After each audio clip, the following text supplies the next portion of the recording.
আরজি করে চিকিৎসক খুনের বিচারের দাবিতে এবার পথে আইটি সেক্টরের কর্মীরা। নিউটাউন থেকে মিছিল করে প্রতিবাদে সামিল হয়েছিলেন আইটি সেক্টরের কর্মীরা। উই ওয়ান্ট জাস্টিস স্লোগান তুলেছেন তারা।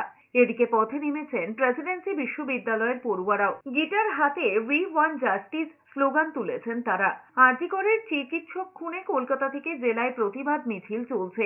রায়দিঘি খারাপাড়া স্কুলের প্রধান শিক্ষকের বাধা উপেক্ষা করে আরজি কর কাণ্ডে প্রতিবাদে নেমেছেন ছাত্রছাত্রীরা। স্কুলের সমস্ত ছাত্রছাত্রীরা 6 কিলোমিটার রাস্তায় মিছিল করে প্রতিবাদ জানিয়েছেন।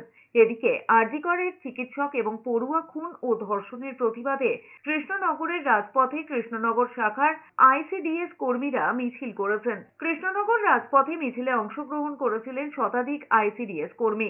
একইভাবে আরজি কর কাণ্ডের দোষীদের শাস্তির দাবিতে মৌন মিছিল করেছেন কল্যাণী মহাবিদ্যালয়ের ছাত্রছাত্রীরা।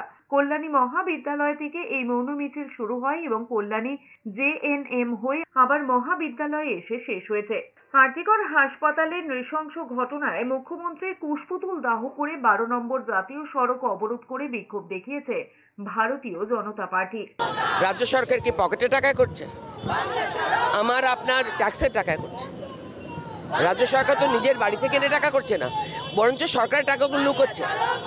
সরকারের টাকাগুলো রাজ্য সরকার মমতা বন্দ্যোপাধ্যায় তার চেলা চামুন্ডাদের দিয়ে চুরি করাচ্ছে।